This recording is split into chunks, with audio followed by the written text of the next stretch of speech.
Hi friends, welcome back to Fathi's recipes. எல்லாரும் எப்படி இருக்கீங்க?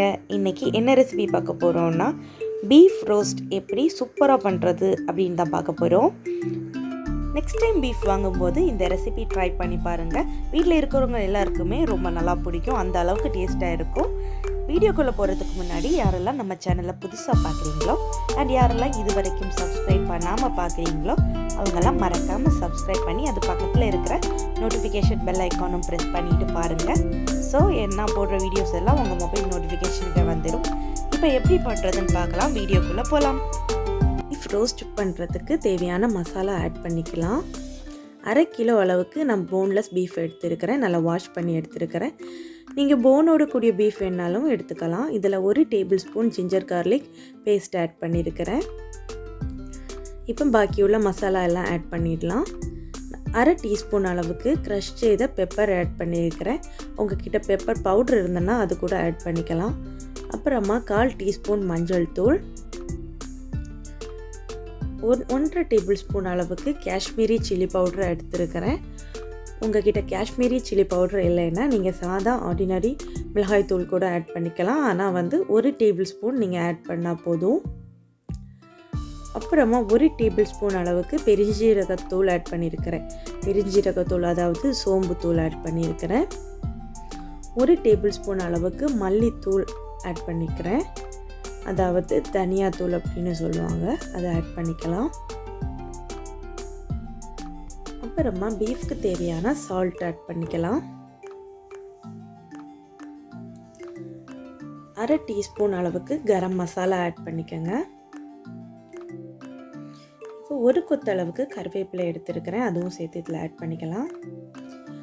ஒரு மீடியம் சைஸ் பல்லாரி வெங்காயம் ஸ்லைஸ் பண்ணி வச்சுருந்தேன், அதுவும் இதில் ஆட் பண்ணிக்கலாம். இப்போ இது எல்லாம் சேர்த்து நல்லா மிக்ஸ் பண்ணிக்கோங்க.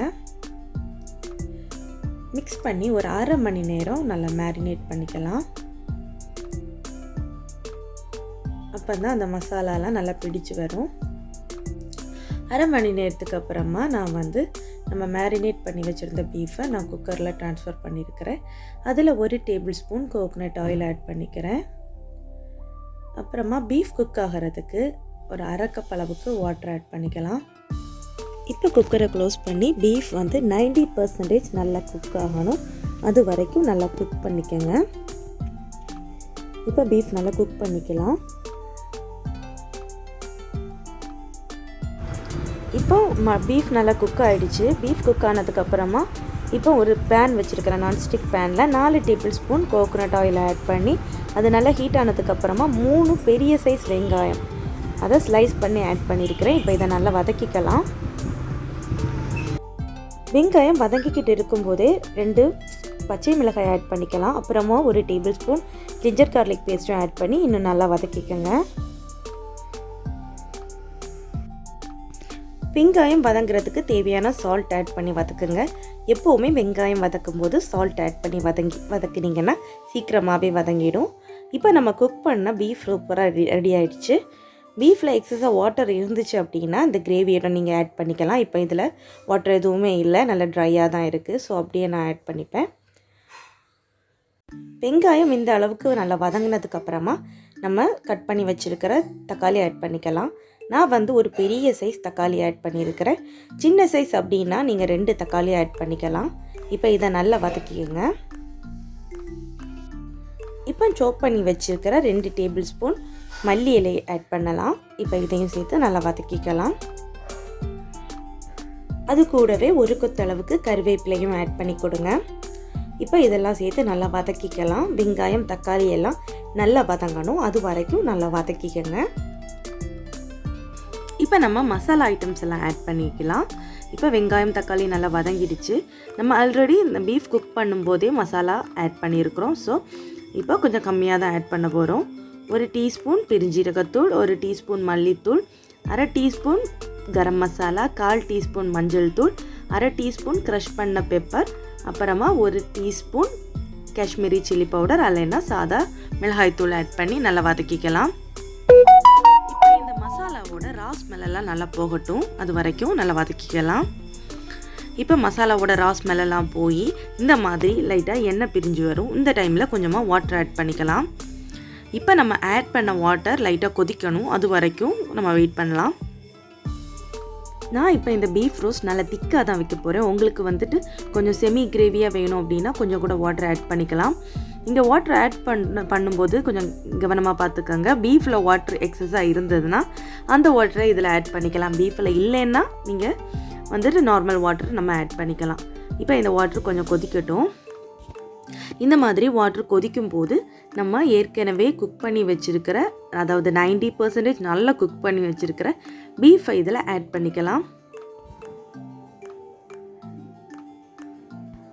குக் பண்ணி வச்சுருக்கிற பீஃப் ஃபுல்லாகவுமே இதில் ஆட் பண்ணிவிட்டேன். இப்போ பீஃபில் வாட்டர் இல்லை, அதனால் நல்லா திக்காகவே இருக்குது. இப்போவே நல்லா திக்காக இருக்குது. இப்போ இதை நல்லா மிக்ஸ் பண்ணிக்கலாம். பீஃப் வந்து இந்த மசாலா ஆல்ரெடி மசாலா போட்டிருக்கிறோம், அப்புறம் இந்த வெங்காயம் இந்த மசாலாவோட இன்னும் நல்லா மிக்ஸ் ஆகணும். அந்த அளவுக்கு நல்லா மிக்ஸ் பண்ணிக்கலாம். நம்மளோட பீஃப் ரோஸ்ட் நல்லா திக்கானதுக்கப்புறமா நம்ம சோப் பண்ணி வச்சுருக்கிற மல்லி இலைகள் கொஞ்சமாக ஆட் பண்ணி கொடுங்க. ஒரு 2 டேபிள் ஸ்பூன் அளவுக்கு நான் ஆட் பண்ணியிருக்கிறேன். இப்போ இதுவும் சேர்த்து நல்லா மிக்ஸ் பண்ணதுக்கப்புறமா நம்ம ஃப்ளேம் ஆஃப் பண்ணிக்கலாம். இன்னும் திக்காக வேணும், இன்னும் நல்லா ட்ரையாக வேணும் அப்படின்னா கொஞ்சம் நேரம் கூட நீங்கள் லோ ஃப்ளேமில் வச்சு குக் பண்ணுங்கள், இன்னும் நல்லா ட்ரை ஆகிடும். இப்போ நான் ஃப்ளேம் ஆஃப் பண்ண போகிறேன். இப்போ ரொம்ப சூப்பரான பீஃப் ரோஸ்ட் ரொம்ப அருமையாக ரெடி ஆகிருக்கு. ரொம்ப டேஸ்டியாக இருந்துச்சு. எல்லோரும் கண்டிப்பாக ட்ரை பண்ணி பாருங்கள். இது வந்துட்டு கீ ரைஸ், அப்புறமா கோகனட் மில்க் ரைஸ், இந்த மாதிரி வெரைட்டி ரைஸ்க்கெல்லாம் நல்லாயிருக்கும். ஒயிட் ரைஸ்க்கும் நல்லாயிருக்கும். ரசம் வச்சு சாப்பிட்றப்பவும் கூட நல்லாயிருக்கும். ரொம்ப டேஸ்டியான ரொம்ப சூப்பரான ஒரு ரெசிபி. எல்லோரும் கண்டிப்பாக ட்ரை பண்ணி பார்த்துட்டு உங்களோட ஃபீட்பேக்ஸை கமெண்ட்டில் சொல்லுங்கள். இந்த வீடியோ உங்களுக்கு பிடிச்சிருந்துன்னா மறக்காமல் லைக் பண்ணுங்கள். உங்களோட ஃப்ரெண்ட்ஸ் எல்லாருக்குமே ஷேர் பண்ணி எனக்கு சப்போர்ட் பண்ணுங்கள். அப்புறம் வீடியோக்கு கீழே இருக்கிற ரெட் கலர் சப்ஸ்கிரைப் பட்டனை ப்ரெஸ் பண்ணி நம்ம சேனல் ஃபாத்திஸ் ரெசிபியை சப்ஸ்கிரைப் பண்ணியிருக்கேங்க. அப்புறம் அது பக்கத்தில் இருக்கிற அந்த சின்ன பெல் ஐக்கானும் ப்ரெஸ் பண்ணி அதில் ஆல் அப்படிங்கிற ஆப்ஷனை கிளிக் பண்ணி வச்சிங்கன்னா நான் போடுற வீடியோஸ் எல்லாம் உங்கள் மொபைல் நோட்டிஃபிகேஷனுக்கே வந்துடும். தேங்க்யூ ஃபார் வாட்சிங். பாய்.